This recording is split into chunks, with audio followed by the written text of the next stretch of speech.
Should we have Louise start with?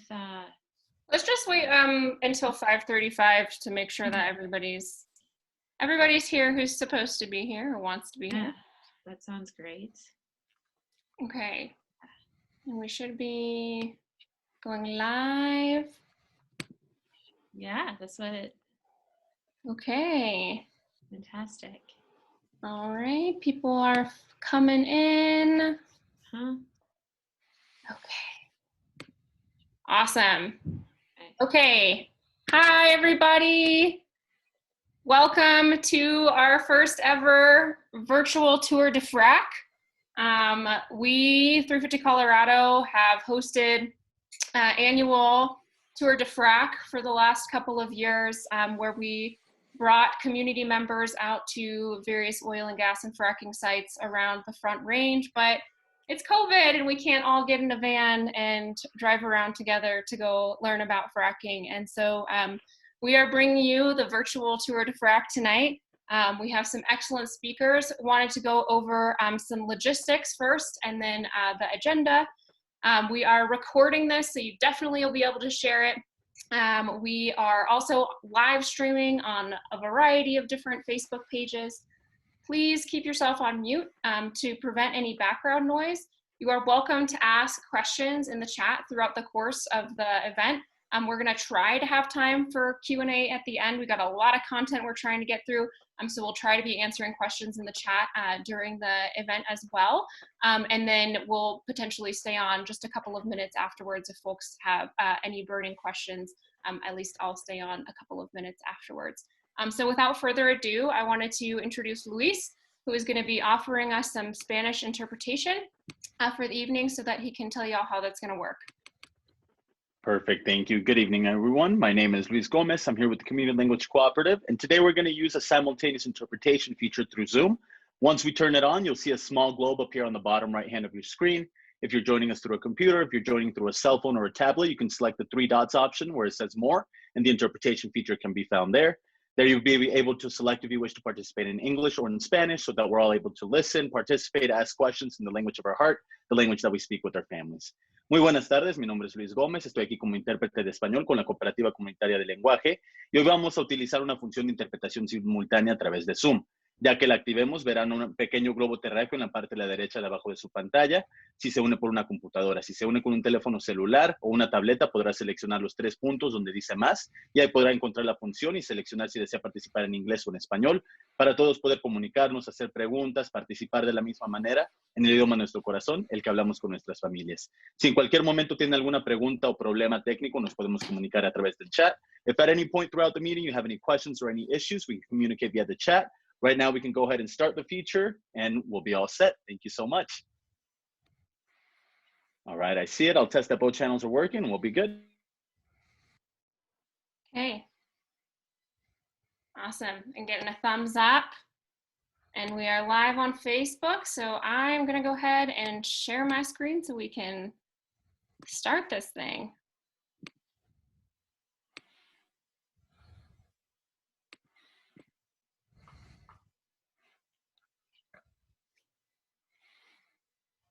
Okay, awesome. Welcome to everybody that is just joining. This is our virtual tour de Frack. So our agenda for the evening, we're going to cover a little bit of intro information here. We're going to have some expert presentations on air and climate impacts, health impacts, and social justice impacts from some amazing speakers. And then we're going to hear from some impacted community members from all across Colorado about how fracking is impacting their communities, their families, and their lives. Then we'll get a bit of an update on state and local regulations from Mike Foote and learn more ways that you can take action on fracking here in Colorado. And I am actually just I'm gonna stop the share really quickly so I can make sure that I have the video, audio enabled. Perfect, because I have a video that we are gonna watch. Okay, can you see my screen? Thumbs up? Awesome. My name is Julia Williams. I am the Communications and Development Director for 350 Colorado, and I will be leading you through this evening tonight with my co-host, Kate. Kate, you want to introduce yourself really quickly?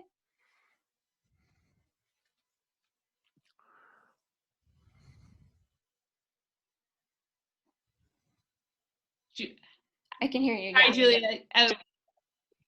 Okay. Sorry, I missed the last part of what you said. Oh, I just wanted you to introduce yourself. Okay. Sorry about that. Hi, I'm Kate. I'm the new oil and gas campaign coordinator for 350 Colorado. Awesome. And I appreciate everyone being here. Thanks, Kate. As we mentioned, we're going to try and have time for Q&A at the end. We've got a lot of stuff to get through. So I'll be staying on at least 15 minutes after 7 to answer any burning questions. But again, feel free to start typing questions in the chat. We'll try to get to as many as possible. And I'll be sending a bunch of follow-up information for folks that'll hopefully try and answer any questions as well. So I'm going to start with this video, and then we'll go after that.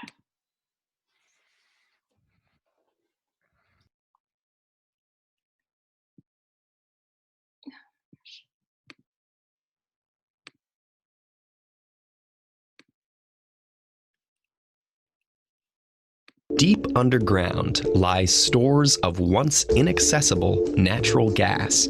This gas was likely formed over millions of years as layers of decaying organisms were exposed to intense heat and pressure under the Earth's crust.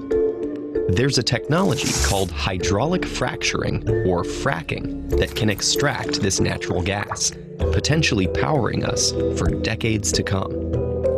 So how does fracking work, and why is it a source of such heated controversy? A fracking site can be anywhere with natural gas, from a remote desert to several hundred feet from your backyard. It starts out with a long vertical hole, known as a well bore, drilled down through layers of sediment. When the well reaches 2,500 to 3,000 meters, it's at its kickoff point, where it can begin the process of horizontal drilling. It turns 90 degrees and extends horizontally for about 1.5 kilometers through a compressed black layer called the shale rock formation. A specialized perforating gun is then lowered and fired, creating a series of small inch-long holes that burst through the well's casing into the rock layer. About 3 to 4 months after the initial drilling, the well is ready for fracking to begin. Fracking fluid is pumped down into the well at a pressure so high it cracks the shale rock, creating fractures through which the trapped gas and oil can escape. The fluid itself is more than 90% water. The rest is made up of concentrated chemical additives. These vary depending on the specific characteristics of the fracking site, but usually fall into 3 categories.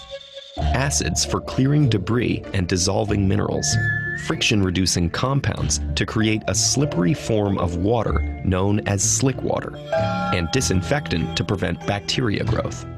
Sand or clay is also mixed into the water to prop open the fissures so the gas and oil can keep leaking out, even after the pressure is released. It's estimated that all of fracking's intense pumping and flushing uses an average of 3 to 6 million gallons of water per well. That's actually not a lot compared to agriculture, power plants, or even golf course maintenance, but it can have a notable impact on local water supply. And disposing of used fracking water is also an issue. Along with the trapped gas that's pumped up to the surface, millions of gallons of flowback liquid come gushing up. This liquid, containing contaminants like radioactive material, salts, heavy metals, and hydrocarbons, needs to be stored and disposed of. That's usually done in pits on site, in deep wells, or off-site at water treatment facilities. Another option is to recycle the flowback liquid, but the recycling process can actually increase levels of contamination since the water is more toxic with each use. Wells are typically encased in steel and cement to prevent contaminants from leaking into groundwater, but any negligence or fracking-related accidents can have devastating effects. Fracturing directly into underground water, hazardous underground seepage and leakage, and inadequate treatment and disposal of highly toxic wastewater can potentially contaminate drinking water around a fracking site. There's also concern about the threat of earthquakes and damaged infrastructure from pressure and wastewater injection. Links between fracking and increased seismic activity leave unresolved questions about long-term pressure imbalances that might be happening deep beneath our feet. Fracking's biggest controversy, though, is happening above the ground. The general consensus is that burning natural gas is better for the environment than burning coal, since the gas collected from fracking emits only half the carbon dioxide as coal per unit of energy. The pollution caused by the fracking itself, though, isn't negligible. Methane that leaks out during the drilling and pumping process is many times more potent than carbon dioxide as a greenhouse gas. Some scientists argue that methane eventually dissipates, so has a relatively low long-term impact. But a greater question hangs in the air. Does fracking take time, money, and research away from the development of cleaner, renewable energy sources? Natural gas is non-renewable, and the short-run economic interests supporting fracking may fall short in the face of global climate change. Experts are still examining fracking's overarching effects. Although modern fracking has been around since the 1940s, it's boomed in the last few decades as other sources of natural gas decrease, the costs of non-renewable energies rise, and cutting-edge technologies make it so accessible. But many countries and regions have already banned fracking in response to environmental concerns. It's undeniable that fracking has reshaped the energy landscape around the world. But for what long-term benefit, and at what cost?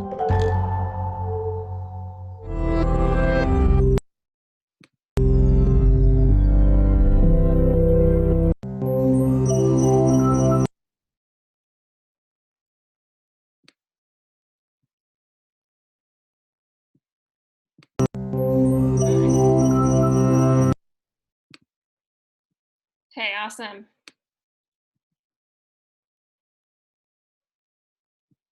Can you still hear me, Kate?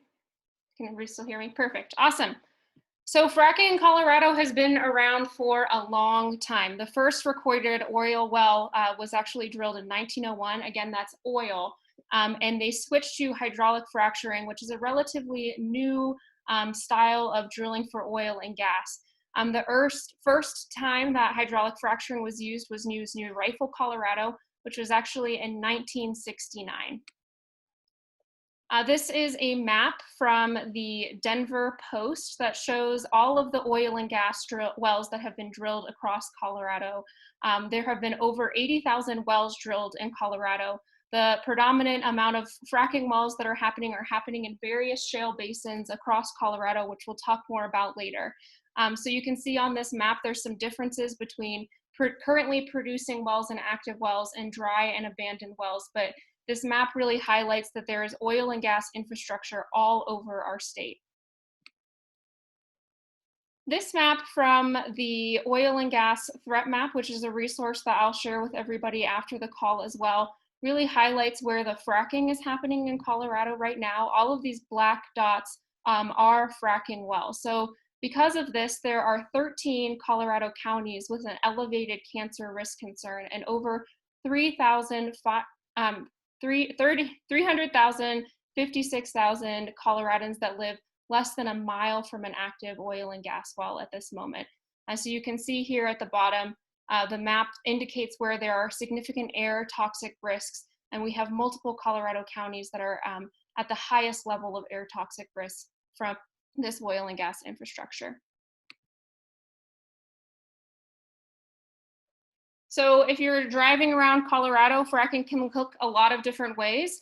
Most people think that the traditional sort of pump jack oil rigs that you see that sort of move up and down are what fracking is, but that's actually traditional oil and gas drilling. When you're seeing fracking, it can look a variety of different ways in Colorado, so definitely be keeping an eye out for all of these phases. When you see this big rig right here, that's when they're drilling the hole.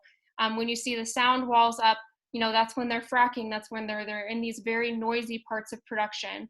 You can see lots and lots of trucks and infrastructure and semi-trucks and water trucks that'll be driving in and out of a fracking site. So it's not just the actual frack site that's impacting local communities, it's all of the infrastructure that comes along with it. And then after it's all said and done and the well is just sort of sitting there producing, it'll sort of look like this. It can look a little unassuming in comparison to this big, massive drill rig when it's just the tanks and the wells that are there afterwards. So I want to turn it over. We're going to turn over to our expert presentations, and I want to turn it over first to Detlev Helmig. Detlev is an atmospheric scientist who over the past 10 years has spent a considerable amount of time studying air and climate impacts from oil and gas development. He's the editor-in-chief of the online publication series, Oil and Natural Gas Development, Air Quality, Climate Science and Policy, and he also oversees an air monitoring network in the Colorado Front Range that specifically tailors the study of air quality impacts from the Colorado oil and gas industry emissions. So I'll stop sharing my screen, Detlev, and you can go ahead and say hi and share your screen.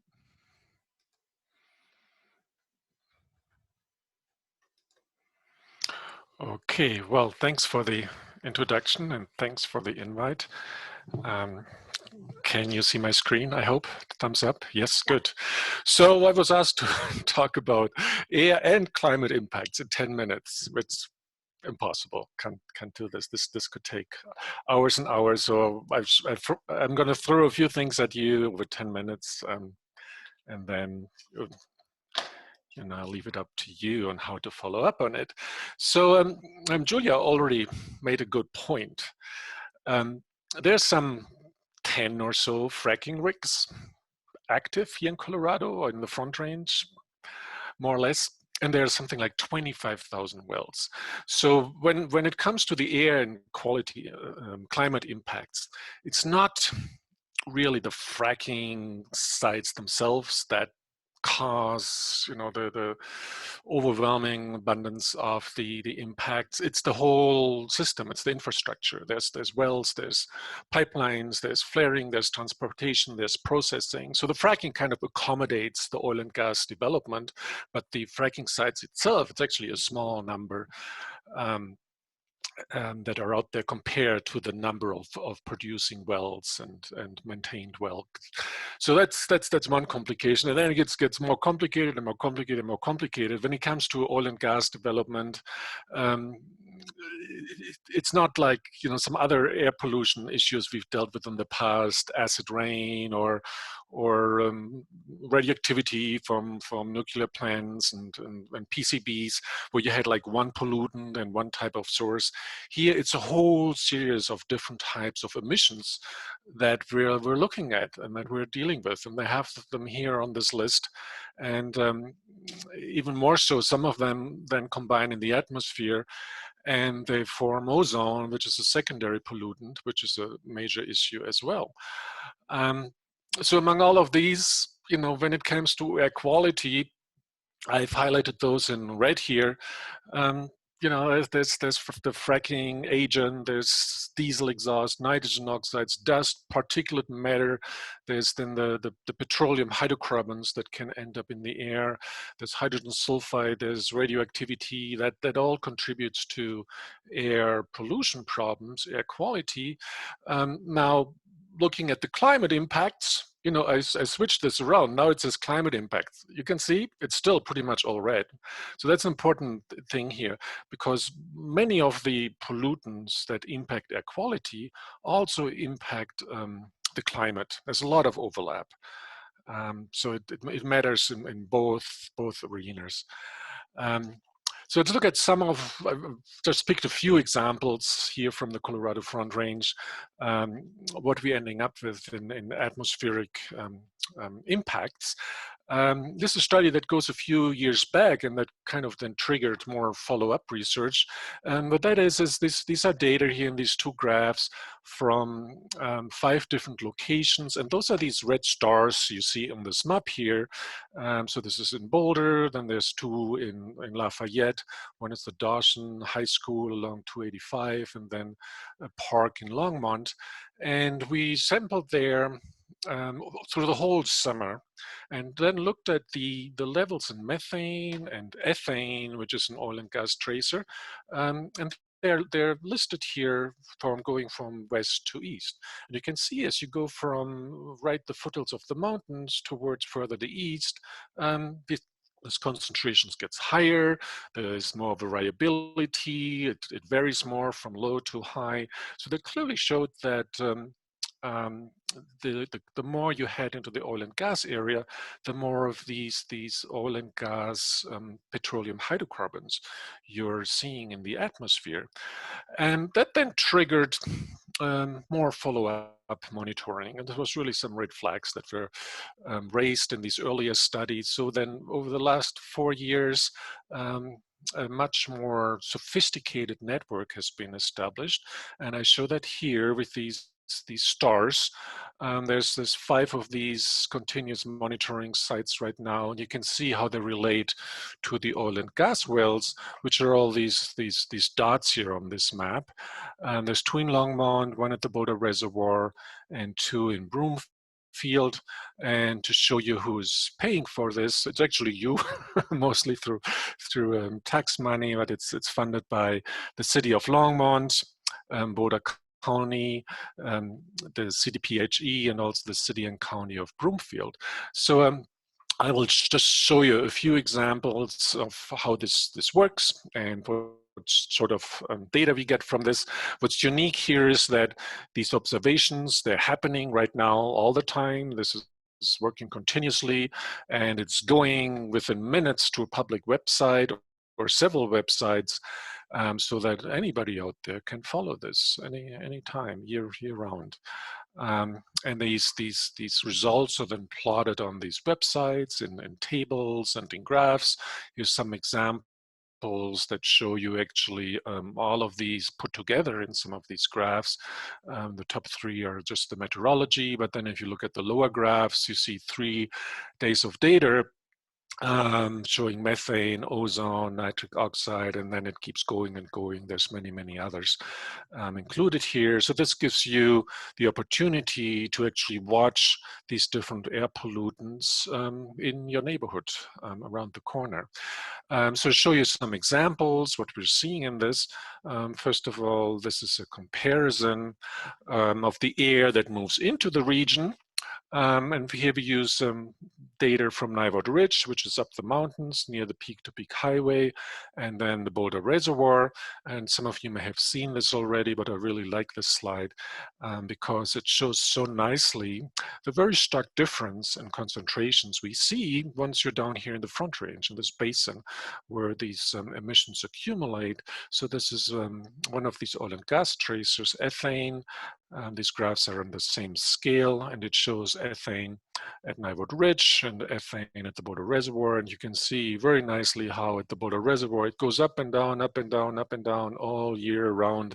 This is a year and a half of data, and levels there are much higher overall than in the air that's moving into the region. This now moves the data into just a 3 months, 6 months window. There's another compound that's methane we're concerned about as a climate gas. And this shows the data from Boulder to the 2 Longmont sites and then the Broomfield sites. And again, it shows a little bit nicer how it goes up and down, up and down, up and down, how you have these spikes all the time, any time of the year. And that causes methane to go up very quickly. I think the next slide, zooms in just in one of these spikes. You know, this is from the Longmont Union Reservoir, and you can see how short this is. This is just a 14 minutes duration where methane goes up by a factor of 15. The background is 2 parts per million, and it went all above 30 here, just for 15 minutes. So that's important to understand. When you live here, you know, it's not like the air is always heavy and rich of these pollutants, but it goes up and down all the time. It spikes, it jumps around very quickly. And the closer you are to these oil and gas development areas, the more of these spikes you get and the higher these spikes you get. So having this much data, what we can do very nicely, we can look at the dependency of these elevated concentrations by wind direction. So what you see on the left side here is a kind of a windrose, and it shows the concentration of the oil and gas tracers in these different wind sectors. And you can see, when the winds come from the north, the east, the southeast, there's a lot of red, which is, airflow that's come over the oil and gas area, much more frequent and much more higher concentrations, whereas airflow from the west over the mountains, all blue, very much lower levels. And then we can take this further and further, where we do this, we take measurements every minute, and you combine, thousands of these measurements, we get these heat maps where you kind of figured yourself in the middle of this map. This is where the site is, which is, this data are from Longmont. And you can see here these signatures. These are ratios of VOCs. So when air comes from the north and from the east, you can see how different these chemical signatures are, how different the composition of the atmosphere is, depending on where the air comes from and how windy it is. So this goes from low wind speeds to high wind speeds. So even if it's windy and the air comes from the north, you can see a much different signature than air that comes from the west, from the mountains. So we have very nice tools in our hands to see these chemical signatures from the oil and gas sites. And I want to show you one more nice case example we have here. This is from the Broomfield sites, where we observed here at the Livingston site. It's about the nicest, the most defined, clearly defined signature we've seen, with elevated concentrations here in acetylene and in benzene, just from this very narrowly defined sector here. And if you look at this closer on a map here, you can see the Livingston site is right here. We have data from another site, because there's two of these sites in Broomfield here. This is the second one. And when we look the data from here, you can see that the plumes come from here. Here they come from here, and it overlaps, crosses over right here. At one of the well paths. Very nice example that shows you how you can get these elevated oil and gas tracers when you get flow over some of these facilities. One more slide on some of the data here.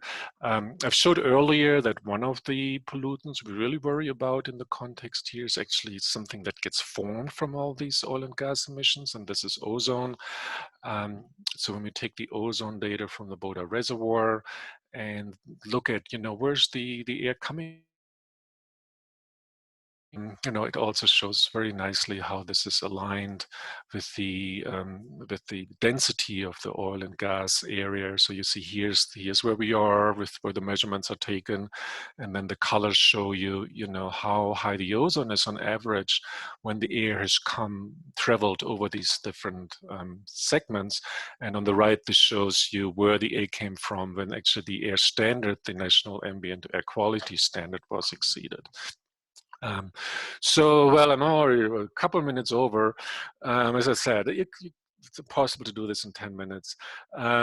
If you want to look at more of this, I've worked on this article, and it got published last year, and that's some 15 pages of a summary on the air quality impacts here, specifically looking at the issues that have been addressed in the Front Range.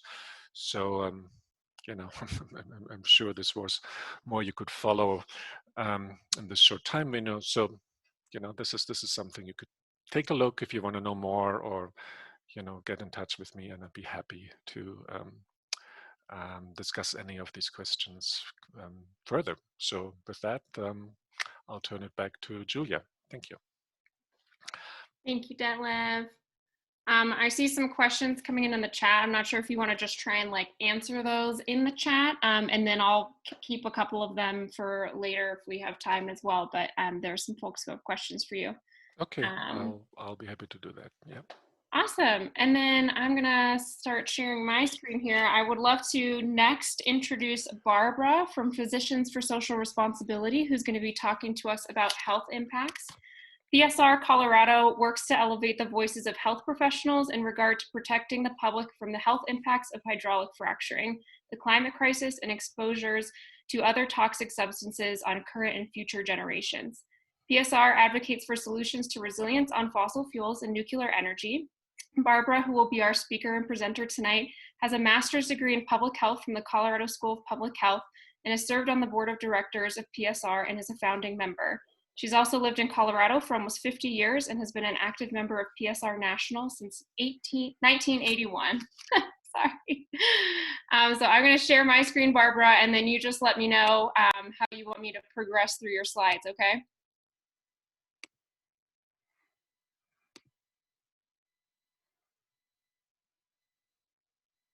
Barbara, are you there? You might be on mute. Thank you. You'd think I'd have it by now, the mute thing. We're all working on it. I know. Okay, thank you, folks.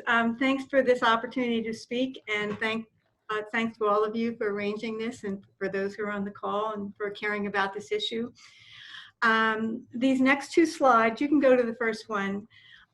These next two statements are from the 7th edition of the Compendium of Scientific, Medical, and Media Findings Demonstrating Risk and Harms of Fracking.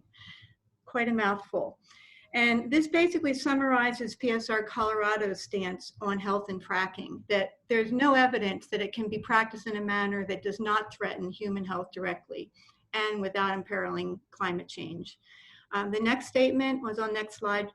The risk and harms of fracking are inherent to its operation. The only method of mitigating its grave threats to public health and the climate is a complete and comprehensive ban on fracking. And of course, we know that that's not on the radar screen imminently for Colorado, but that's what we're shooting for. I'm going to mention a little bit about disproportionate exposure, but I think Stephanie will probably address this more. It's been found that minorities, especially African Americans, disproportionately live near fracking wells.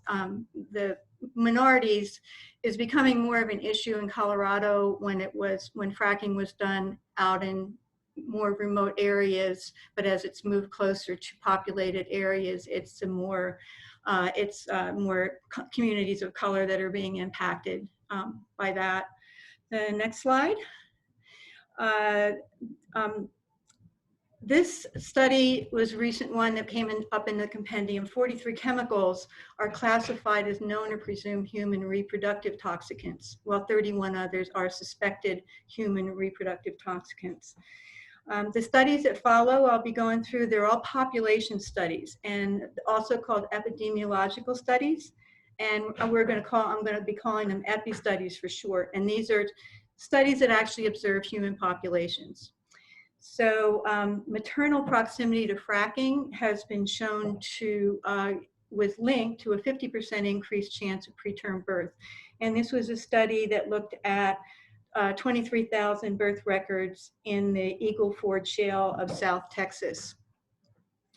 And the next slide.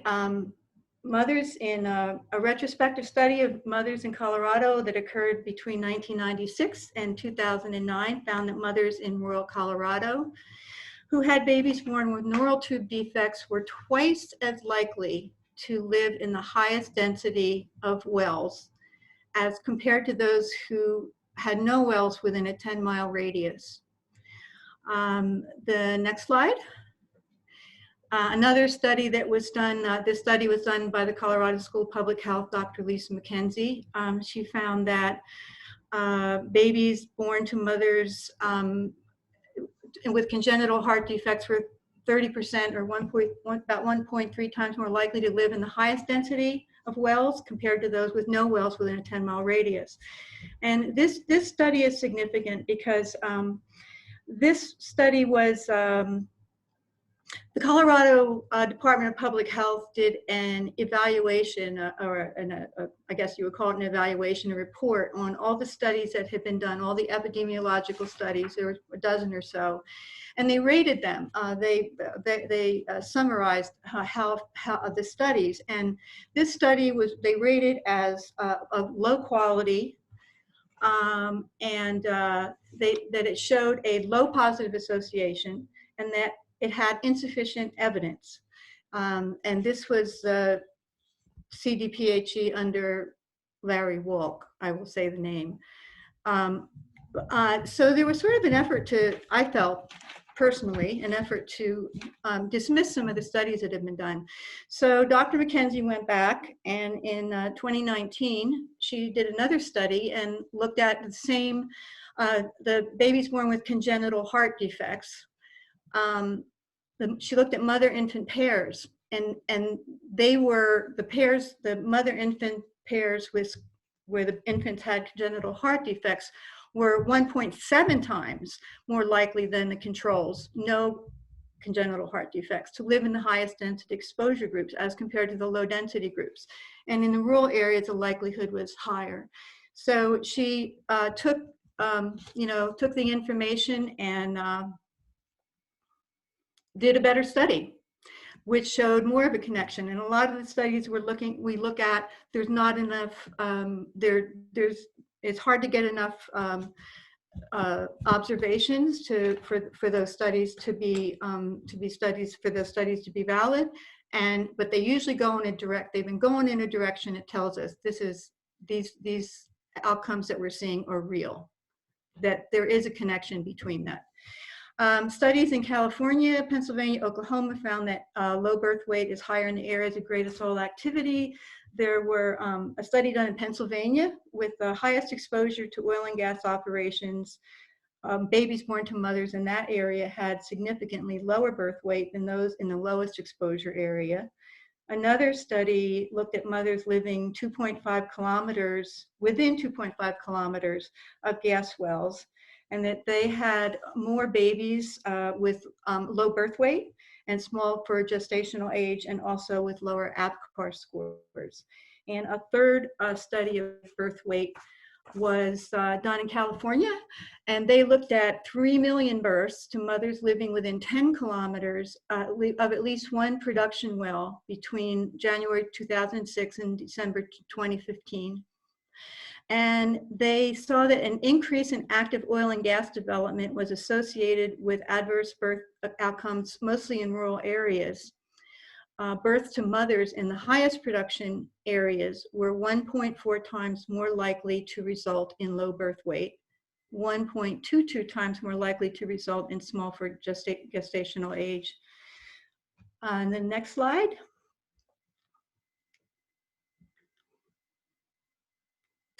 I think are we missing one? Can you back up one, Julia? I just backed up one. Nope, that's it. Low birth weight. Okay, and okay, I might have left that out. So go to the next slide.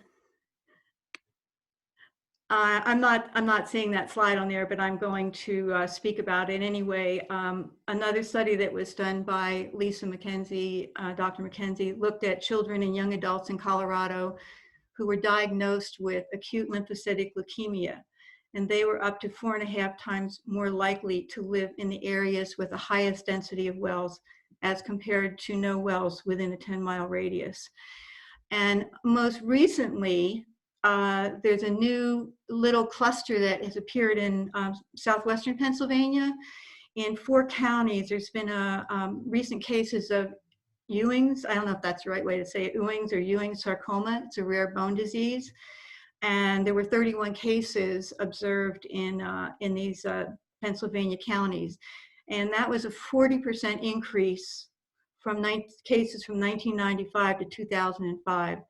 And 1995 was a period prior to fracking, and after the fracking started, they saw that jump to a 40% jump.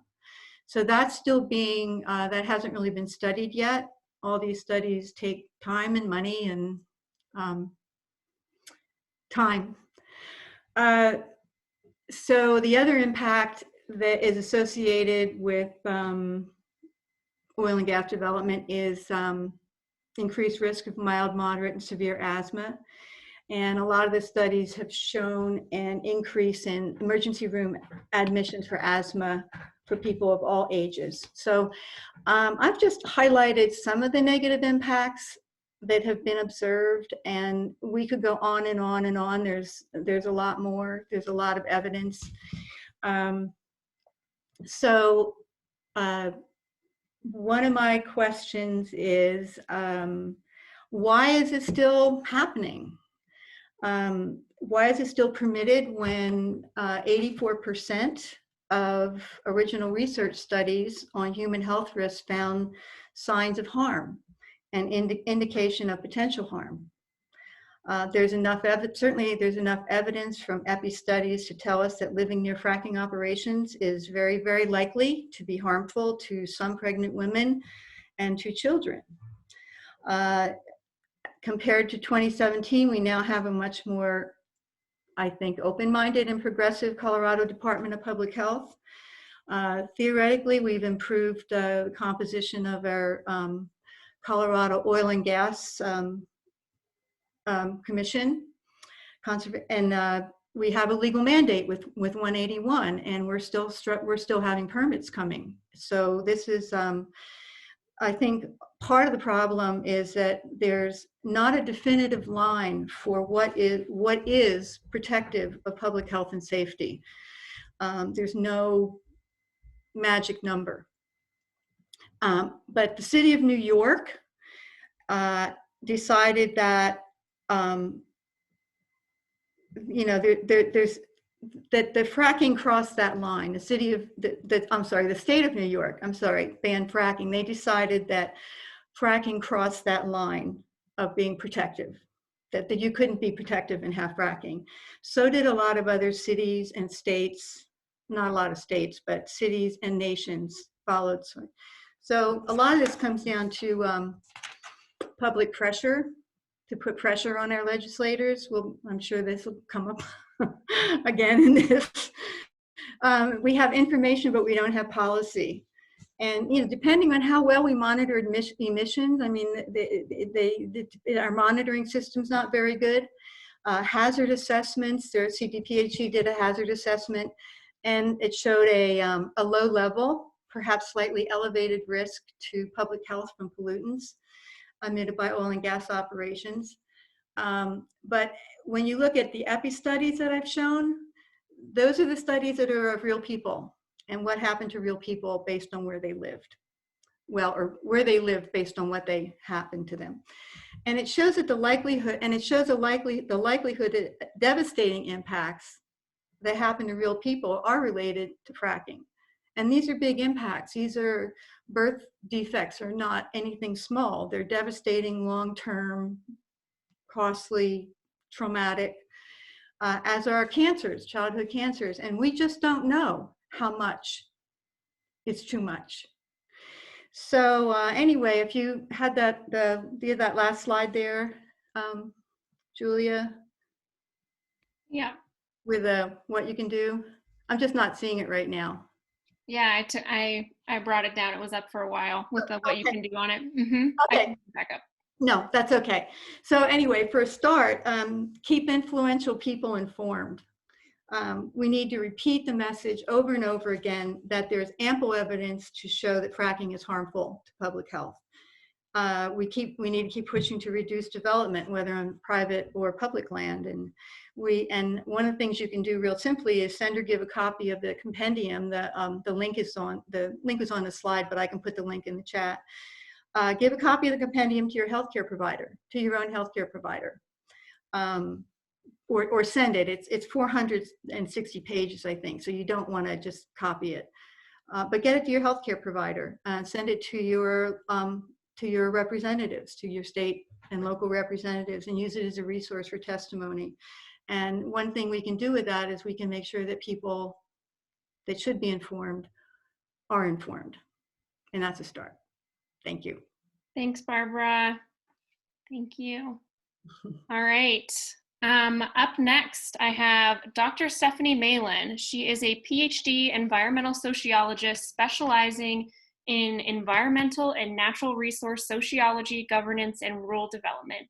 She conducts community-based and mixed method research focusing on the community impacts of resource extraction, energy production, and environmental deregulation.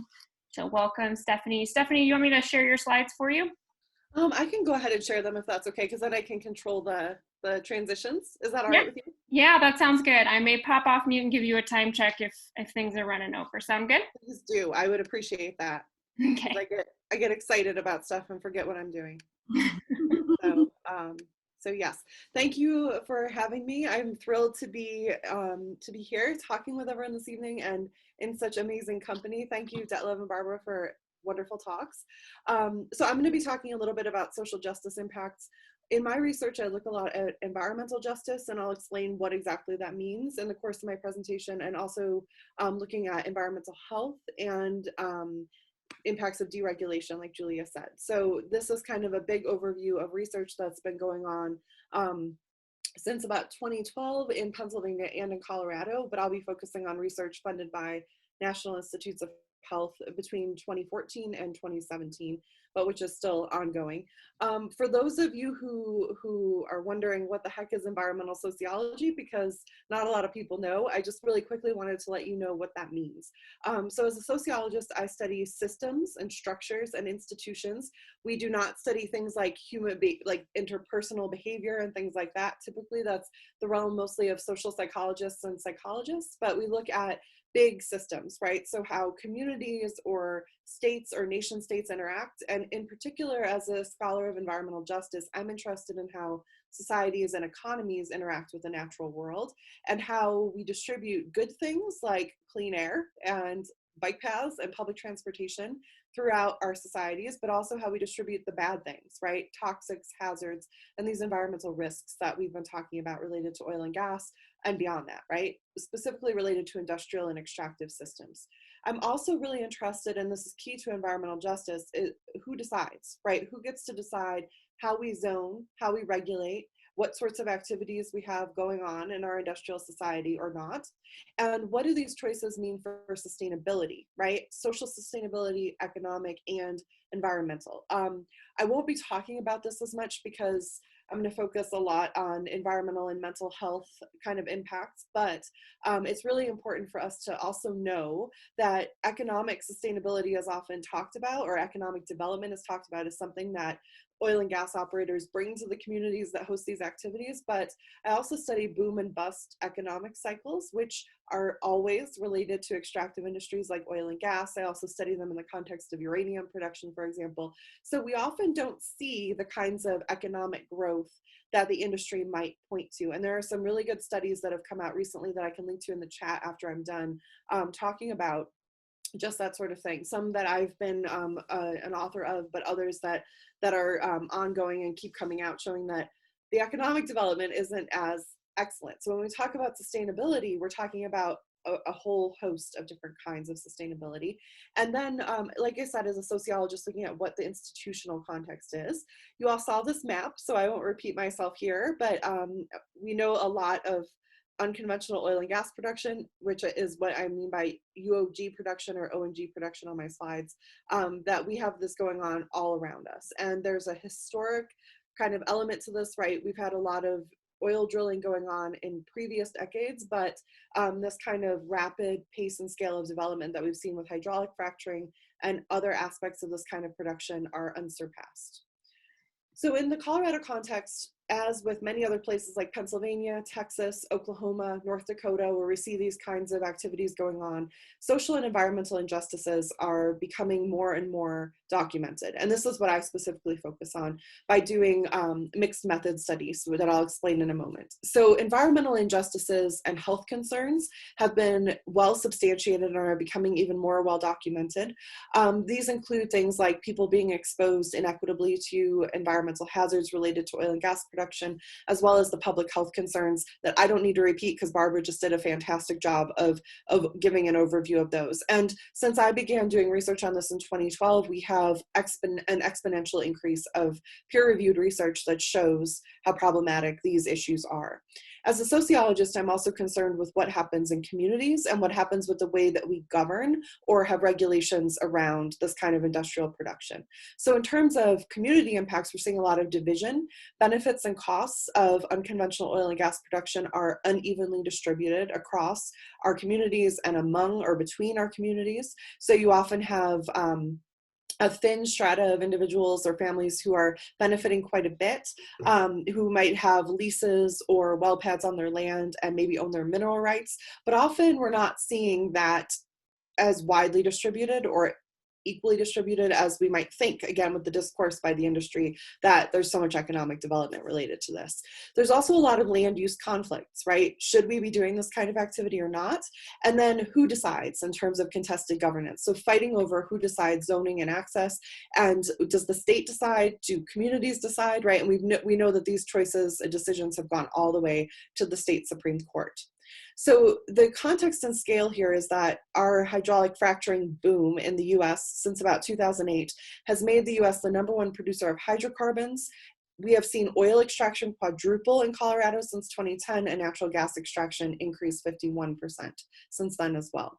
So the findings I'll go over are related specifically to a National Institutes of Health funded study that was looking at quality of life and stress related to oil and gas production. I want to mention that Lisa McKenzie, who Barbara talked about a lot of her studies, as well as John Adgate, they're epidemiologists here in Colorado. We were all part of this research team. I was the lead social scientist and they were leading the epidemiology and exposure part of the study.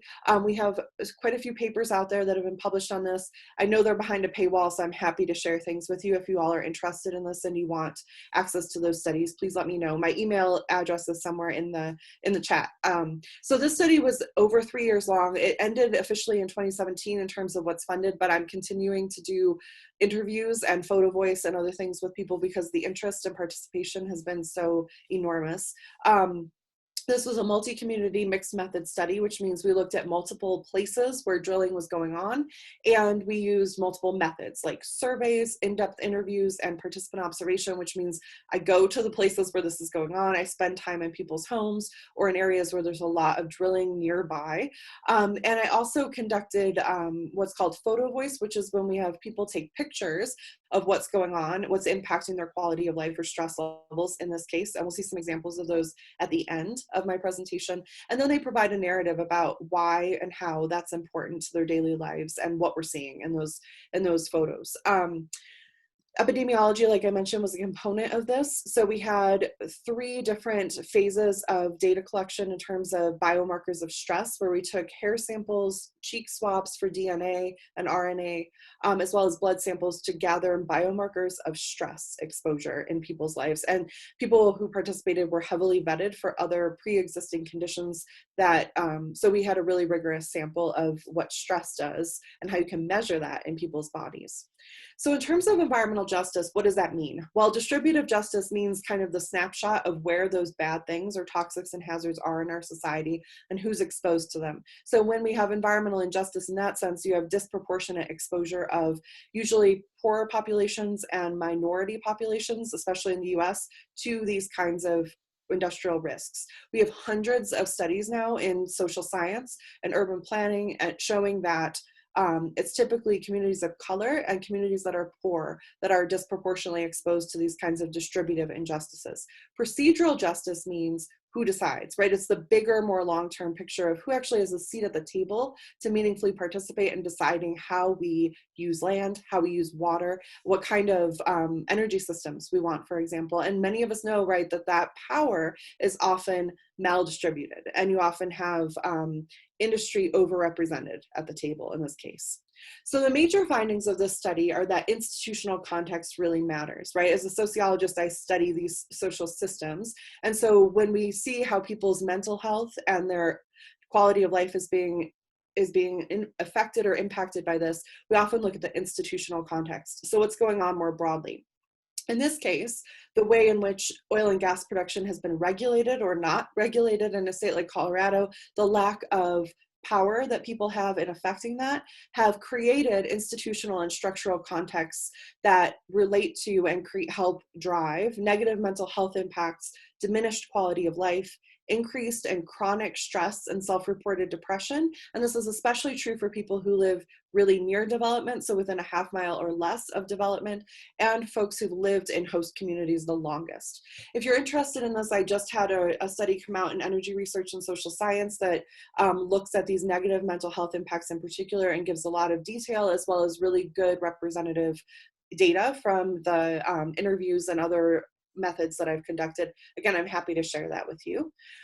I want to identify, as a sociologist, right, we try to identify what mechanisms or drivers cause the problems that we're observing and measuring in the world around us. The first big mechanism here is uncertainty. So people are very uncertain about the economic impacts, the public health impacts, the safety impacts related to unconventional oil and gas production. So uncertainty permeates people's daily lives. People also don't know what institutions to trust and how to access reliable scientific information that's also useful and translated so that people can actually use it to make decisions in their daily lives. So people are left wondering, how do I accurately assess risk across all these different categories? And when you have people with young children or who are caregivers for elderly folks, this can get even more impactful.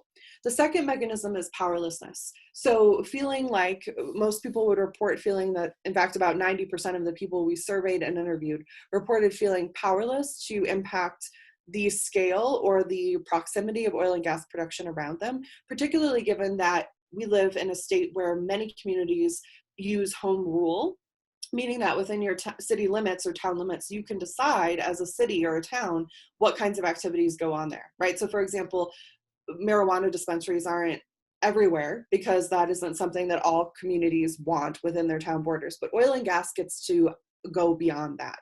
People are unsure about how to realize that procedural equity, right? So how to have a seat at the table to truly participate.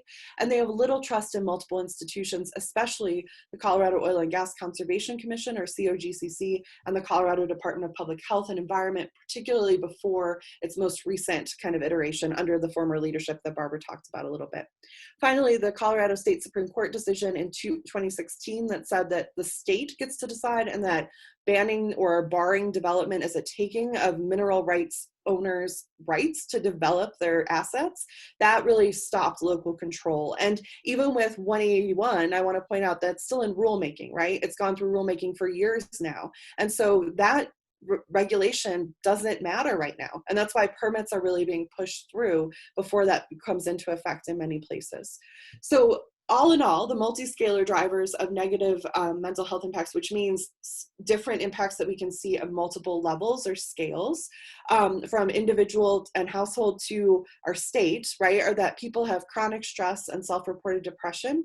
There are community tensions and social stressors that exist within and between communities, which leads to these really stark divisions, and that the industry has strong meta power, meaning they control the rules of the game, not just what things look like on the ground, but the kinds of institutions that establish regulations and that give recommendations in terms of healthcare and mental health outcomes, for example. So that was crazy looking. I'm going to share a couple, just to finish up, a couple of photo voice pictures. These were taken by folks who participated in our study. And again, this is ongoing. If you're interested in participating or being interviewed, please feel free to contact me. This is a picture of a sound wall that was put up about 15 feet from one of our participants' bedrooms. She had her nephew go up on the roof and take this picture for her because of how disruptive this had been. She had open space all behind her for years. She'd lived in the house for decades. And this fundamentally shifted her quality of life. Not looking out her bedroom window, for example, and just seeing a wall about 15 feet away. These two pictures were also taken by photo voice participants who had produced water spills in their neighborhoods.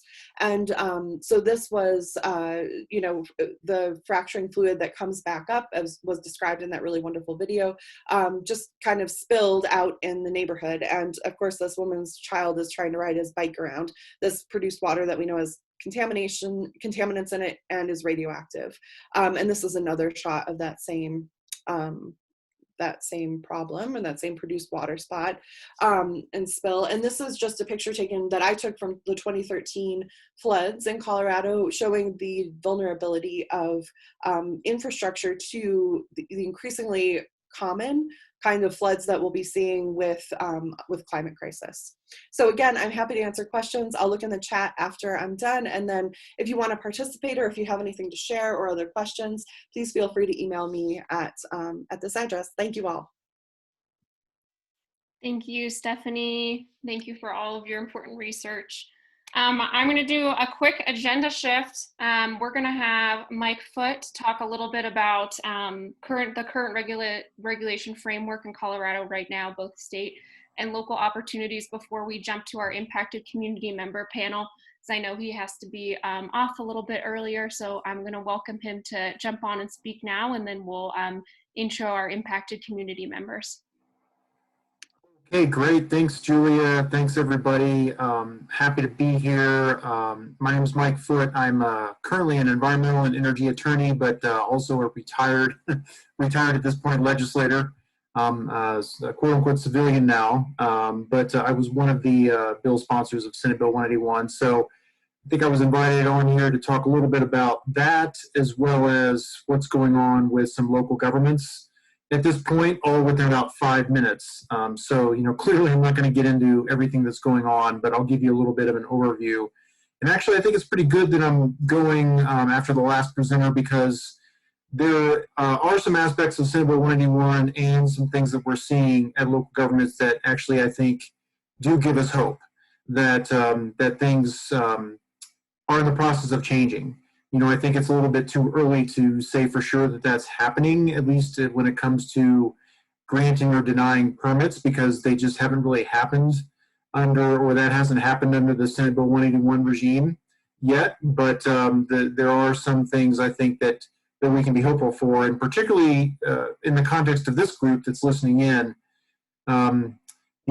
It can come down to some action and work that you do with your local government, depending on your local government, of course. I'm not going to be naive and say that your activism is going to make a huge difference in front of maybe some Weld County commissioners, for example. But certainly with many of local governments in the Front Range area, it can make a difference. And so, I'll talk about that a little bit. But just to give you a very brief primer, I think most are familiar with the situation as it existed before 181, which was passed back in April of 2019. But before that, local governments, at least some of them, tried to step out and exercise their land use authority in order to better regulate oil and gas operations. They were responding to the state allowing huge oil and gas operations to be put in the middle of neighborhoods, basically. And so you had things that were fairly innocuous, like the city of Thornton just trying to add 250 feet to the state setback,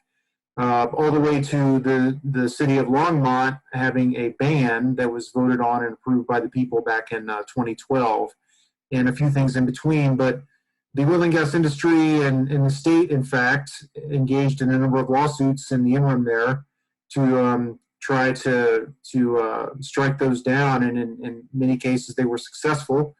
And so that was one of the reasons. There were many reasons, but that was one of the reasons why Senate Bill 181 took the approach that it did, which was making sure that local governments do have the power to go above and beyond what the state is doing when it comes to protective regulations, and also having a co-equal voice in whether or not oil and gas operations are located within the boundaries of those local governments, and if they are, where.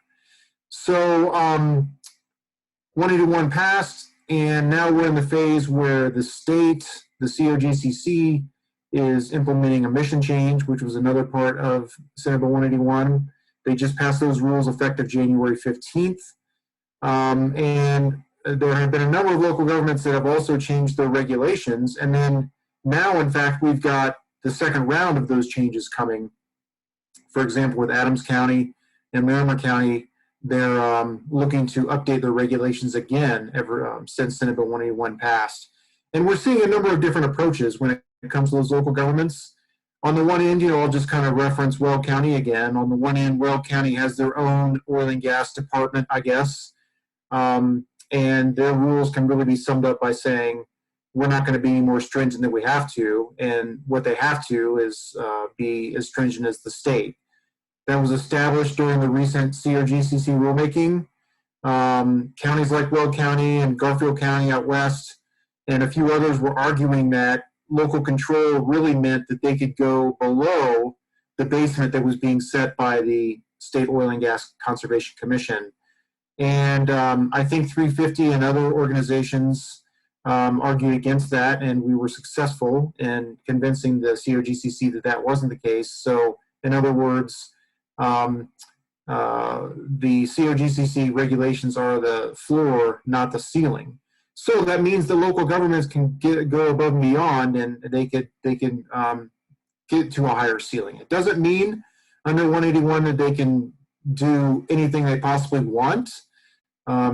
It has to be, quote, under the bill, quote, necessary and reasonable in order to implement a regulation. And so, of course, that hasn't been defined by the courts yet. And so, you know, there's going to be different interpretations of what that means at this point. But we see a number of different approaches. We see Boulder County taking the approach where the oil and gas operators have to basically prove to them that it's conducive to public health, safety, and welfare and the environment to put the facility in where they want to put it in. We have the Weld County approach, as I said, which is drill, baby, drill, basically. And then we have some that are in between on different areas. We have Broomfield, for example, that kind of is more towards the Boulder approach, I think. And the current Larimer County regs are more towards the Weld County approach, but that could definitely change. There's new leadership there.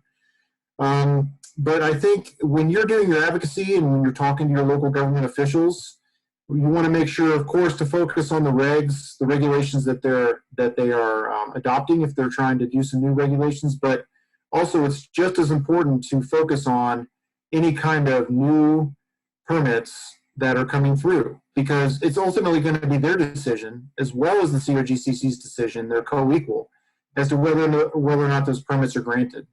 And so, again, you know, I know that your advocacy can help really at least put forth your view to the local governments as to why you think those permits should or should not be granted.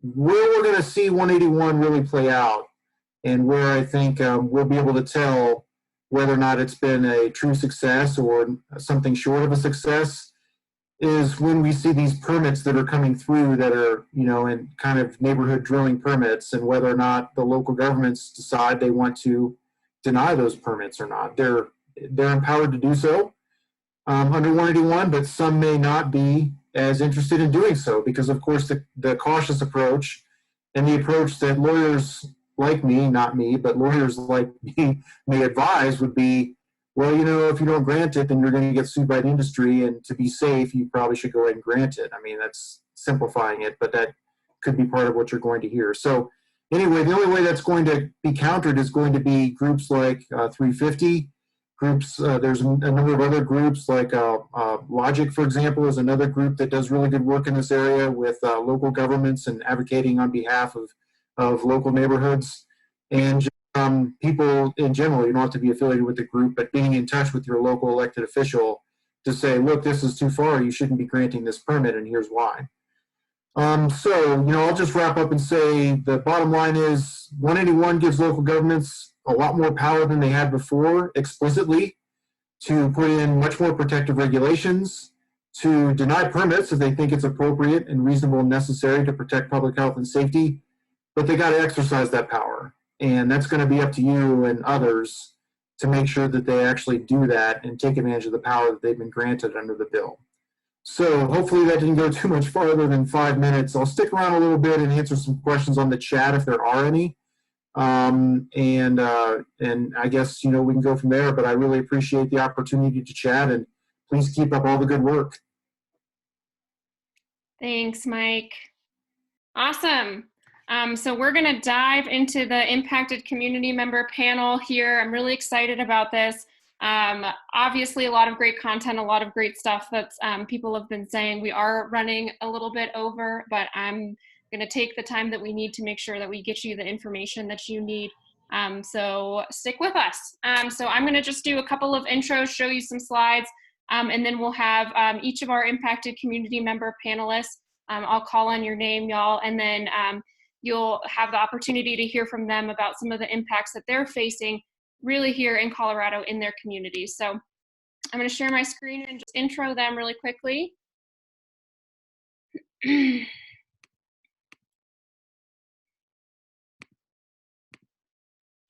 So here's just a quick map of where we have folks from. We have folks from Battleman Mesa, Greeley, Broomfield, Erie, and Adams County here with us tonight.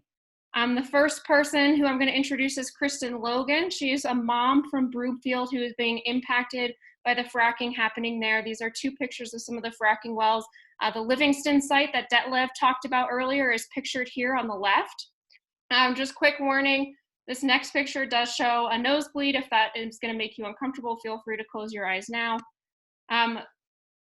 Kristen's family has been heavily impacted by the oil and gas industry, including nosebleeds that her daughter has been experiencing that have been correlated to spikes in oil and gas activity in her neighborhood.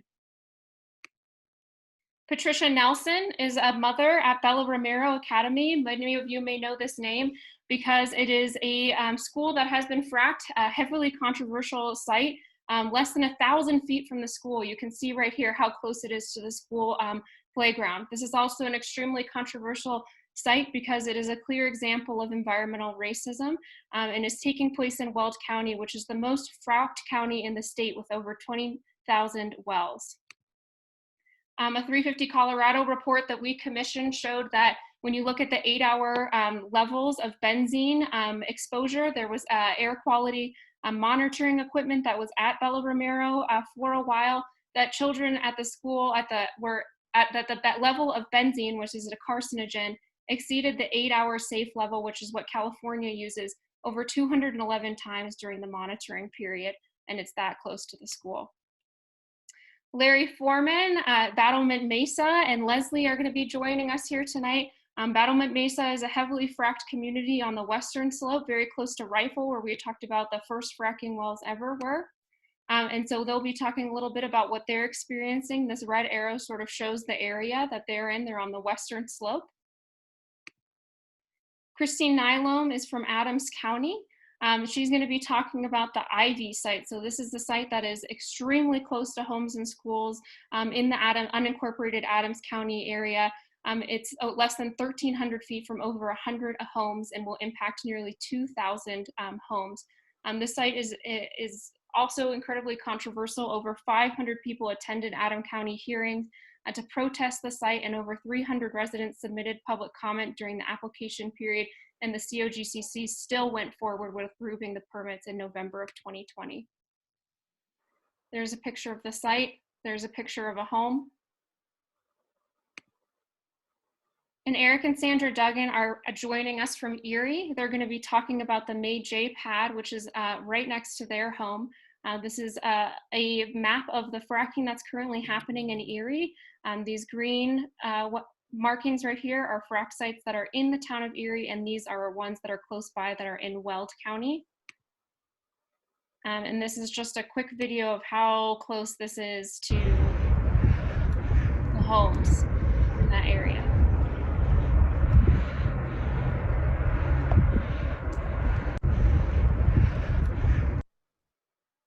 Awesome. So without further ado, I would love to allow our impacted community members to tell you about the impacts that they're facing in their local communities. And let's go ahead and start with Kristen Logan.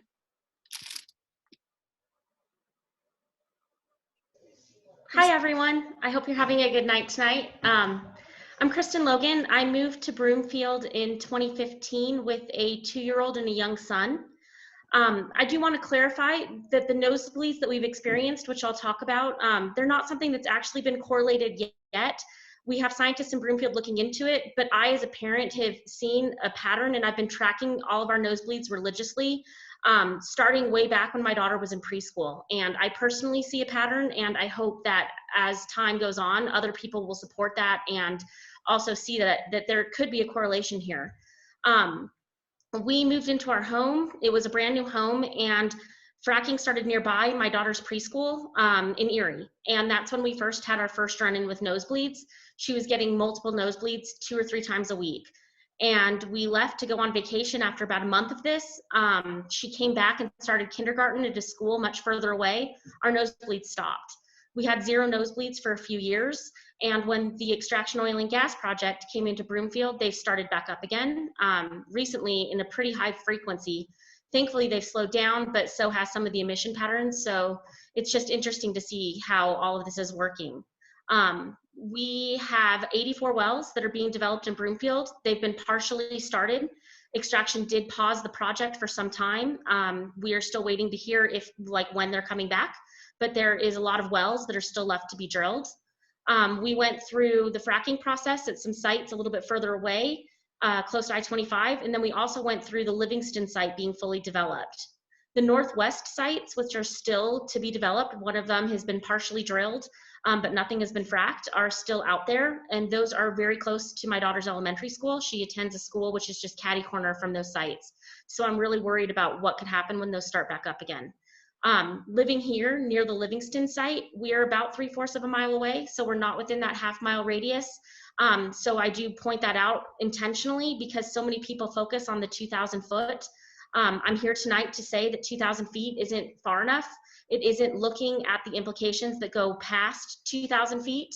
Our home was completely invaded with noise during the fracking process.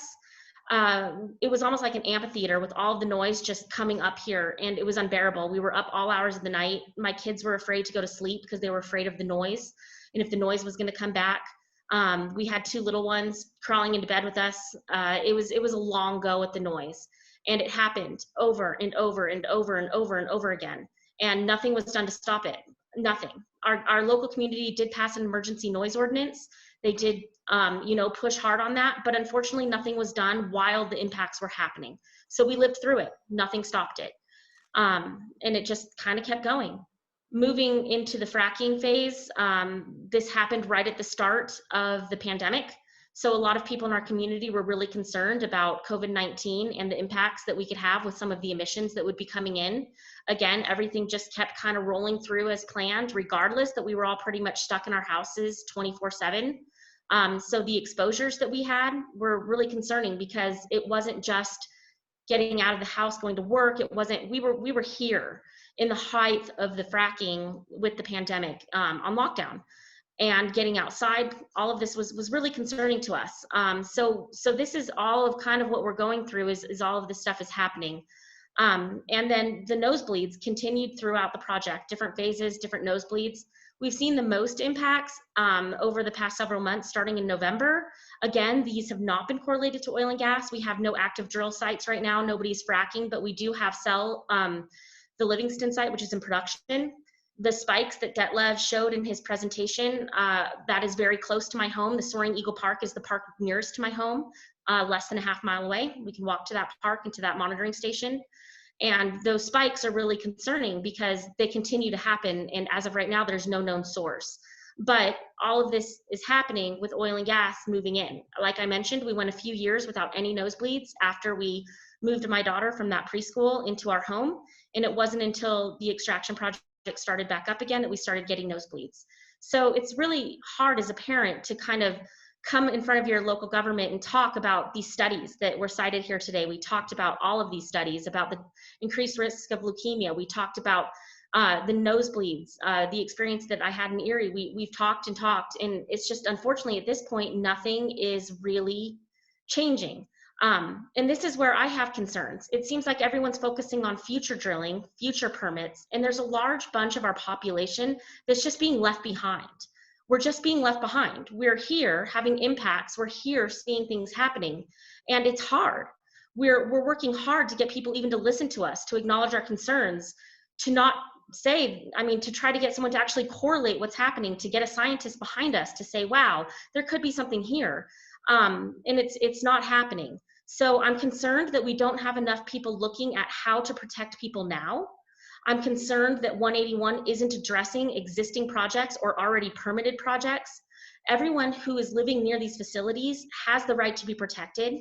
We have the right to live in our homes without intrusive noise, without worrying about the nosebleeds, without worrying if this is someday going to be a cancer cluster, if our children are going to be the 1 in 4 that get leukemia.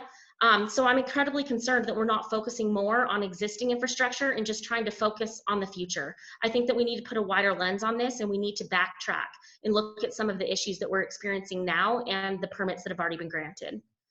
So that's pretty much it for me. Thank you so much, Kristen. And definitely, if there's ways that folks can be supporting you, drop those in the chat. We'll be sending stuff out in a follow-up email for ways to connect with all of the local efforts that are happening. Up next, I would love to hear from Patricia Nelson, our mother from Bella Romero. Hello. So I know I don't have a lot of time, so I'd like to get through as much of the story as I possibly can. So our story didn't begin at Bella Romero Academy. Our story actually began at Frontier Academy. Julia shared some of the demographics of our school. The majority of our students are Latinos. We have a lot of immigrants and refugees from Africa, Burma, and so the original proposal for this site was actually behind a more wealthy, affluent school. And it was members of a local group called Weld Air and Water that organized the mothers of that school, and ultimately Mineral Resources, that was Extraction's company name before they became Extraction. They decided through an internal analysis that that site proposal was not suitable for development. And interestingly enough, in that internal analysis, they decided that 1,250 feet was too close to a playground. And so when you come over and look at the site behind our school, it was less than 700 feet from the playground. So, you know, when you look at the numbers, all of the numbers are different. The state says that the site is about 1,230 feet from the school, which is true. But between the furthest corner of the school, you still have a playground, you still have a soccer field. You have all these places where children are going to recreate. And it's not just children that are going to be in this area during school. We have, you know, we live on a side of town that's geographically isolated from the rest of the town because there's a highway that runs through the town. And so we have 2 parks, we have a swimming pool, and all of these are within a mile of this massive site behind our school. So on top of the exposure kids are getting from school, they're getting exposure when they're playing soccer, because we have soccer tournaments less than a mile away from there. We have, like I said, we have the pool. There was one summer where my niece went to the pool and her nose started bleeding so badly that she had to leave and go home because she couldn't get the bleeding to stop. And, you know, one of the things that, you know, Mike Foote said is, you know, we haven't seen how these rules are going to develop. But like Kristen said, our communities like mine are already being left behind. With all the presentations we've heard constantly over and over again, that communities of color and low-income communities are the most impacted. And I'm here to tell you that that's absolutely true. You know, I've lived here most of my life. I left for about 6 years and I came back. And when I came back, I came to find this total just toxic mess. And, you know, the first time that I knew about this project, I went to a meeting where Dr. McKenzie was presenting her research. And immediately after she was done, a group of attorneys were telling us that they were going to put this site right behind the school.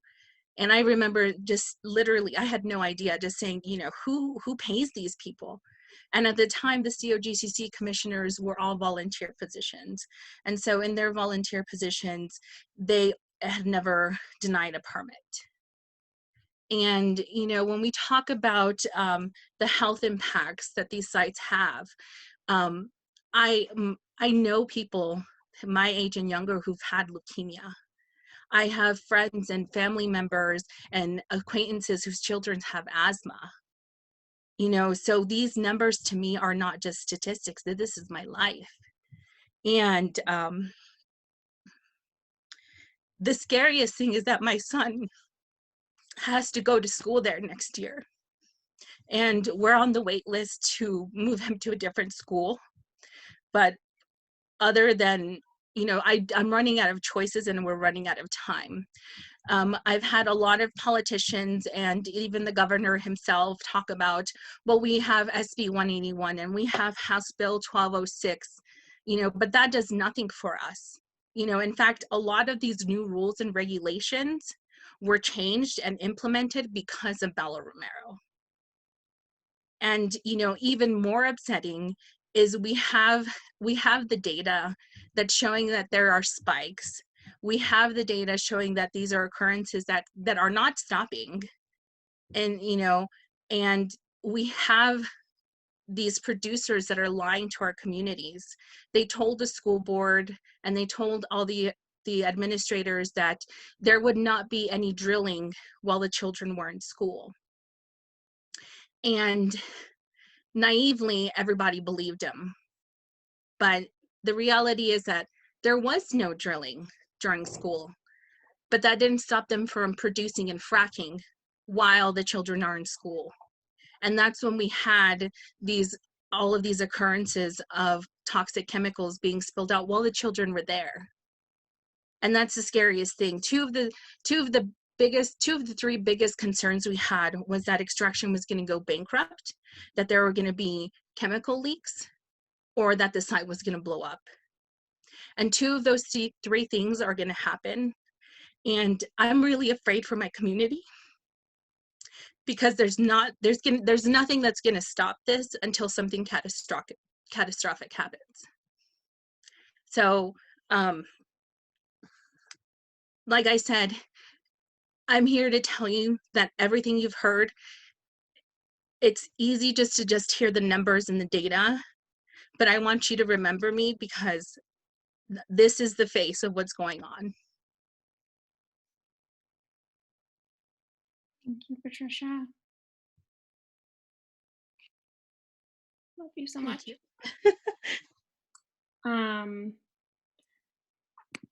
Next up. And I'm sorry, one more thing.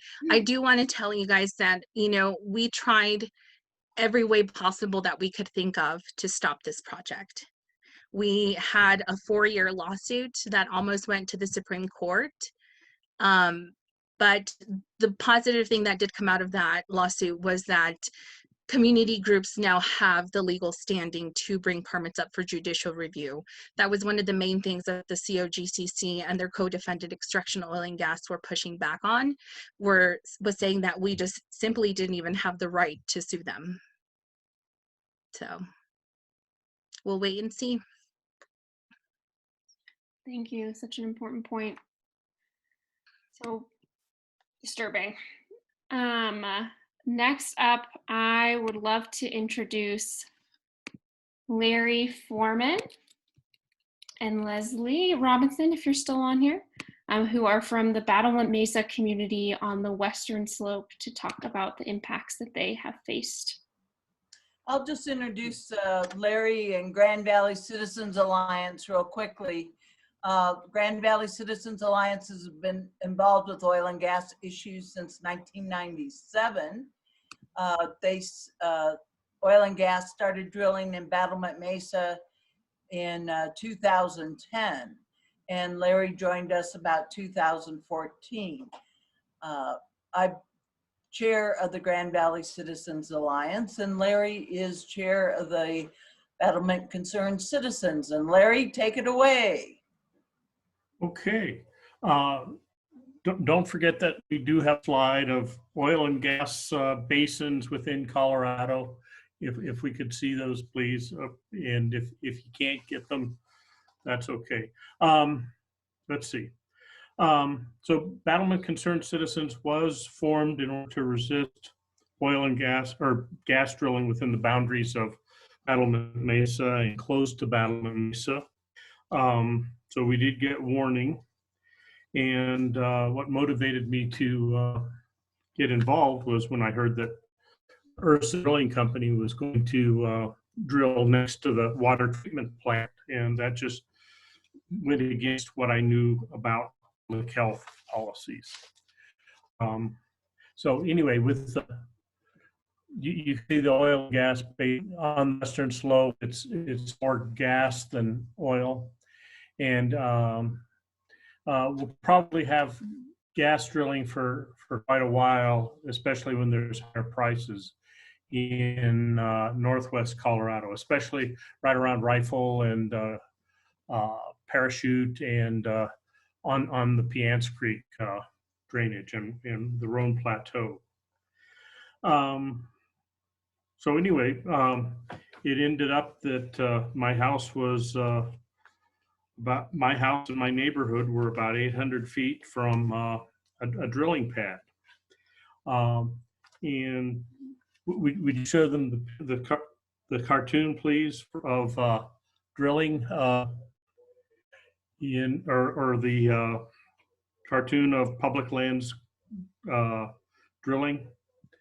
I don't think we got that one, Larry, but I'll show the other slide. Okay. I got 3 images, Okay.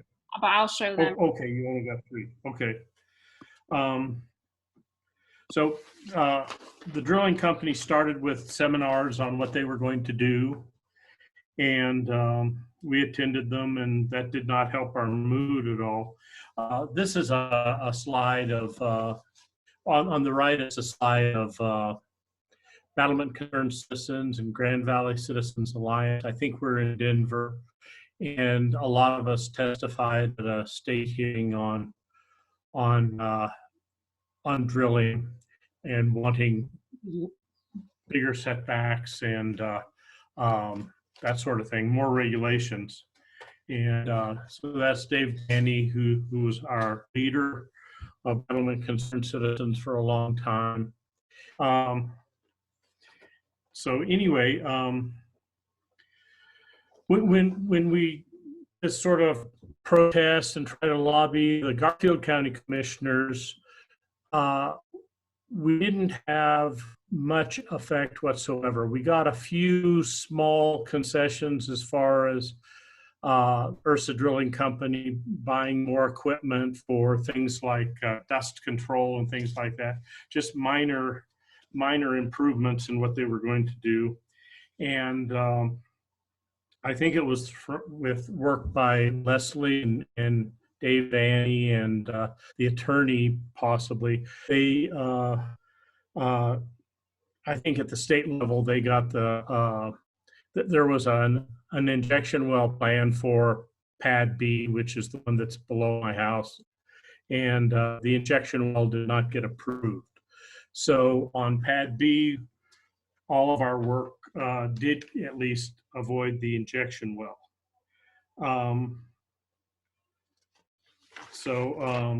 Let's see. So in general, our lobbying at the state level and the lobbying of all the other groups such as Logic and those groups, it did finally pay off. There was another pad planned for, it's called Pad A, and it was on the other side of the water treatment plant, right up against, or right, it was about 600 feet from the freshwater reservoir that we have. And Pad A was not approved because Battlement Concerned Citizens sued the Colorado Oil and Gas Commission, and it delayed things. And the lawsuit delayed things. So the lower court did not agree with us, but we were allowed to appeal it, and that appeal has still not happened. Another reason for Pad A getting,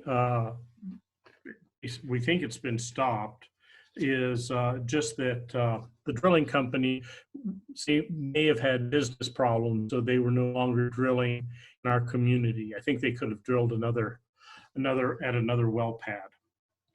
So anyway, when they were drilling, it was 24 hours a day at about 70 decibels in the backyard.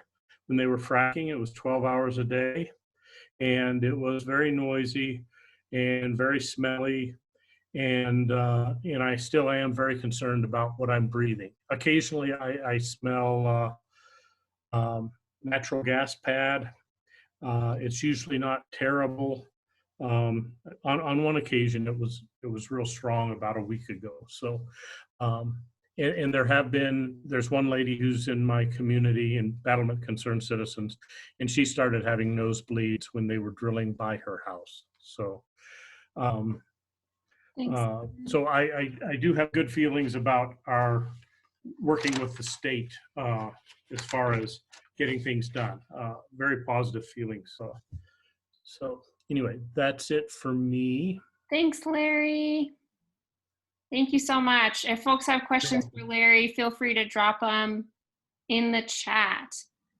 So next up, I would love to introduce Christine Nylom, who is going to be talking about the Ivy site in Adams County and her experiences there. Yeah, it's for 5 years. We've been fighting this in our neighborhood in Wadley Farms. First, Synergy was going to drill 19 wells right across the street from our home. So with a bunch of strong neighbors, we formed a group called ACDAN, Adams County Communities for Drilling Accountability Now. And we started the process of trying to figure out how we could stop it. Of course, we soon found out that that word powerlessness really was a strong word for us, because no matter where we went, it seemed like we were told there was nothing anyone could do. It was just going to happen, and we just better deal with it. But with our group, we kept fighting, and finally, when Ward Petroleum took over the site in Wadley Farms from Synergy, they decided they could drill instead from the Ivy site, because now they could do 3-mile laterals, and so they didn't have to use our neighborhood. So then we felt like we just kicked it down the road, actually up the road because it's further north from us, to new neighborhoods. And so we have since then been fighting to stop the Ivy site. A lot of people asked us just to try to mitigate the site, to say, let's just get good conditions of approval. Let's just, you know, make sure it's a safer site, because there's really nothing we can do. But ACDAN has steadfastly decided we will do everything in our power to stop the Ivy site. They originally were going to do 26 wells going south and 26 wells going north.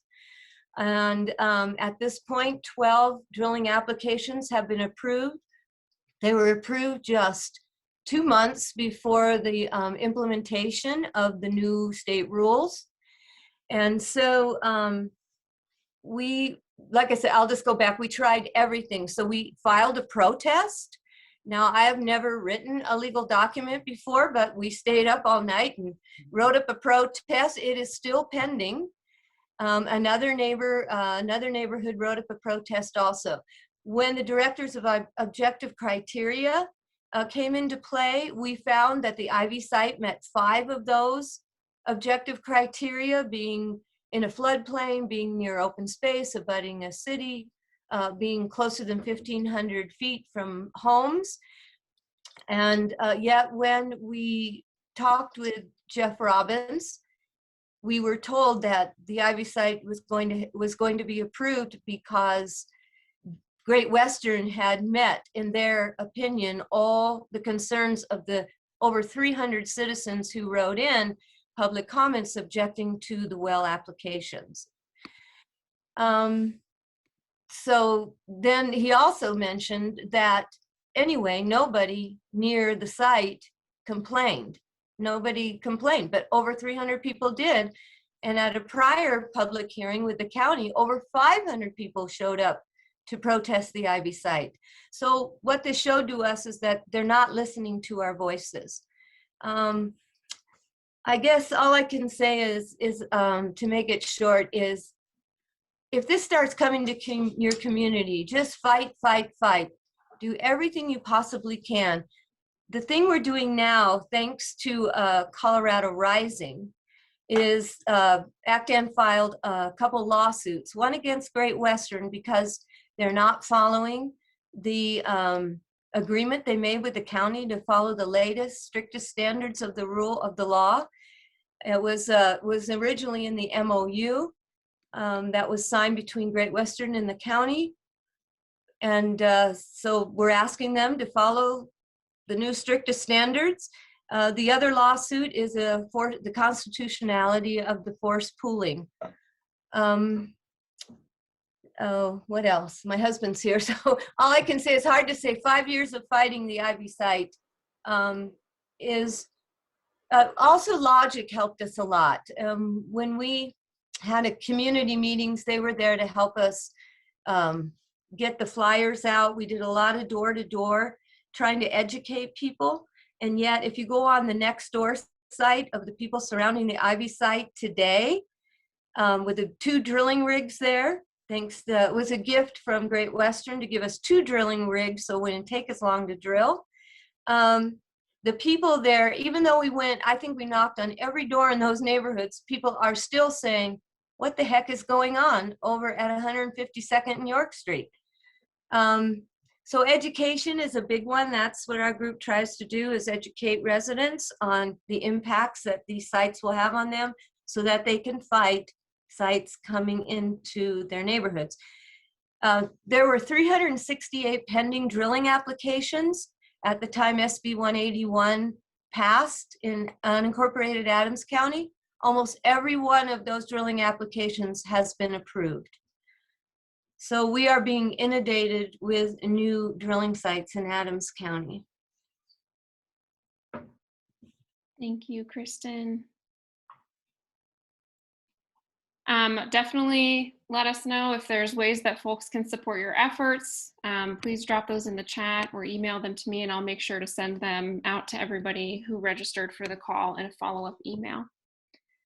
So last up, I would love to hear from Eric and Sandra Duggan, who are in the Erie community, who are being impacted by the May J site. Yes, hello. So we moved to Erie last September, and at the time we were, I'd say, largely ignorant of all the oil and gas development. It was, with the big housing crunch, we were just excited to find a nice house that was in commute distance of Boulder.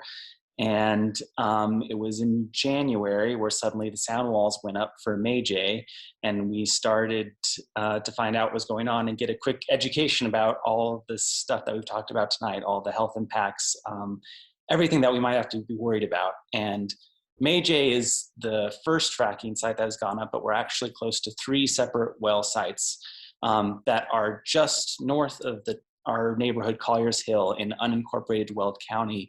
That has kind of fallen through a weird crack in terms of like who wants to look out for us, which seems to be no one amongst all the state agencies, and timing. So the wells were actually originally drilled a couple of years ago, and they were supposed to have been completed before all the housing of our development had been built out, but because of financial issues and the sale of the company Anadarko to Occidental, it was delayed. So they didn't, and then with the pandemic as well, it also delayed things. So by the time they'd finally been doing the completions and the fracking, there were now houses within 1,000 feet of the May J site.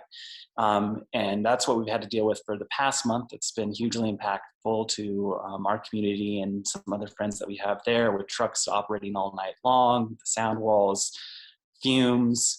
And then now there are 2 more sites, Yellowhammer and Papa Joe, that are also going to be starting fracking this week, for a total of 28 wells, all in this kind of confined area right to the north of this neighborhood. And I mean, a lot of things people talked about tonight really echo for us. And I think the powerlessness is one of who is responsible for this and who wants to take credit. There was a community hearing in February, which the Occidental did not attend to answer for anything, but Weld County did show up. The OGCC showed up, CDPHE, the town, and it was just a shifting blame of who is responsible for this, who approved this, and what can we do now? So quickly trying to pull together a neighborhood of concerned citizens. What we're really just pushing for is that Erie, even though it has a long history of being involved in oil and gas development, and especially on the Weld County side, being very beholden to it, to join our surrounding communities, including Broomfield, Longmont, and Boulder, and having active air quality monitoring, and getting communication and recognition for our citizens about when it's safe to be outside. We personally feel terrible about the fact that because of the completions after that happens in the flowback phase when it's most dangerous for VOCs, we are now looking at might not be able to really use our deck at all over the summer because this is what's going to be happening. Or open our windows. Or open our windows. And now we've invested over $1,000 in air purifiers. So it's just a constant battle to try and figure out what we can do to not be left behind, to not just be the guinea pigs in the science experiment of our health. And I think what concerns us most are the short-term side effects we're seeing health-wise and what that could amount to in the long term. By being vocal about our advocacy, we started a Facebook group with other neighbors in our immediate neighborhood, and so many of them have reached out to us to let us know that they've been using their weekly inhaler 3 to 4 times a week, or their 5-month-old baby is coughing. They've increased headaches, dizziness, you name it. It's like a checklist of the health side effects we've talked about tonight. We're experiencing it all. And because some of private residents have bought private consumer air quality monitoring, the purple air one, which is nowhere near what we need, but at least gives us an indication of when there's a spike in the air. We know that we are well above 600 AQI at times, just off the charts in terms of air quality.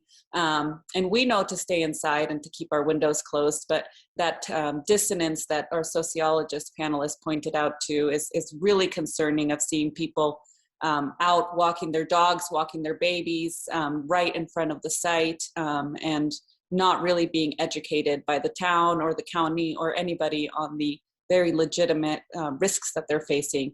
So a lot of what we've been pushing for, along with air quality monitoring, that is not contingent on oil and gas or provided by them, such as the canary that is proposed by the COGCC, but rather we're pushing for bolder air.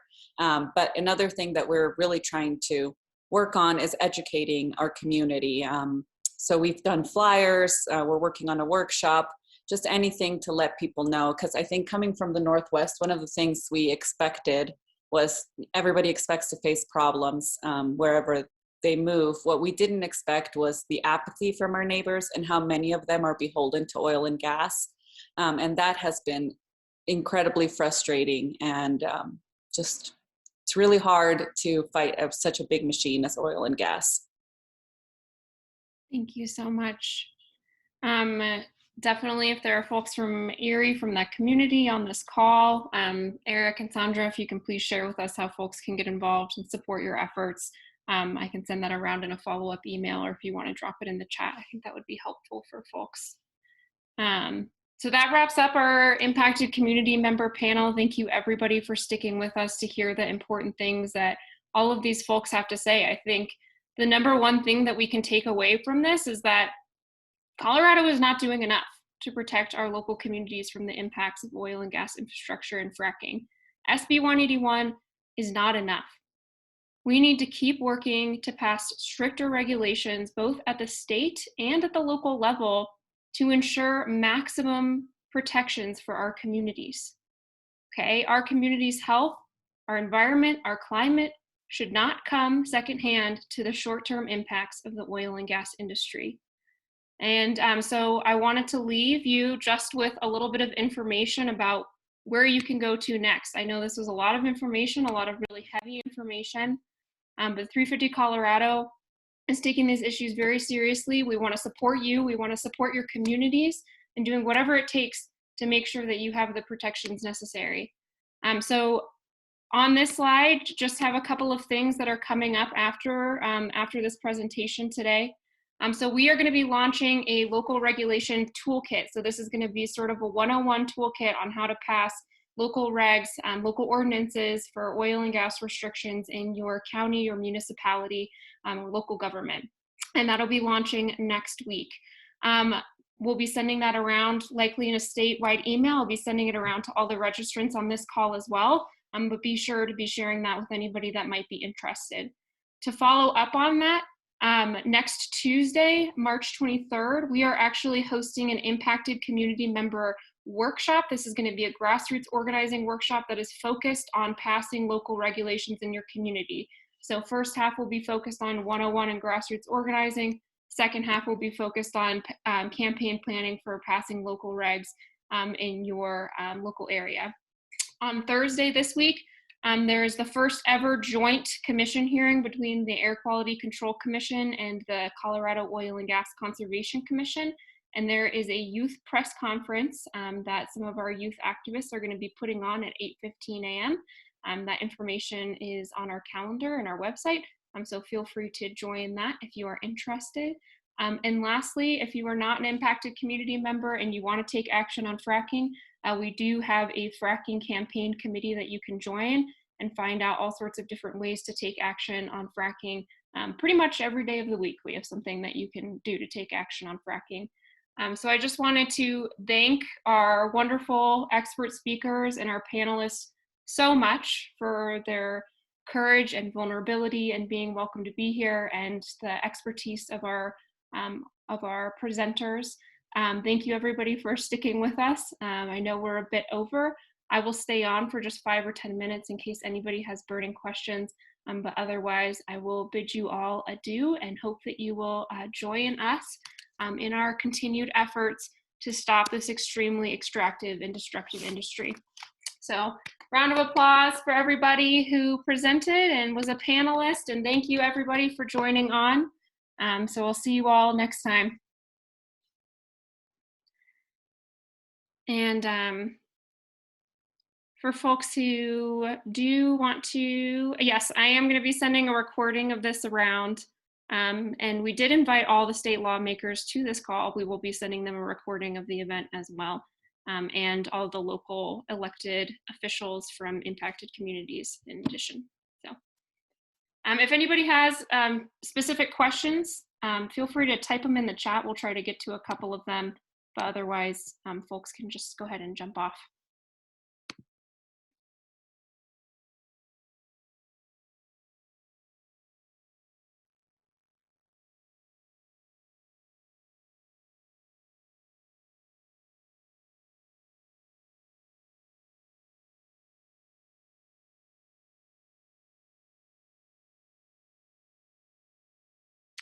Looks like we did a good enough job of answering people's questions. I'll try and pull any from the chat and see if I can send answers to folks after I finish downloading the recording, but I'm going to go ahead and stop the Facebook Live. Thanks, Julia. That was wonderful. And Chris and Kate and Patricia. Dr. Barbara? Dr. Barbara, this is Sandra Dugan. We were just really compelled by your presentation, and we're wondering if there's any way we could get in touch with you further, or if you see patients at all at this time. Yeah, I'm not a doctor. My background's in public health, so don't come to me. But we do have numerous physicians that are. We have many physicians that are part of PSR. Okay. And if what kind of we should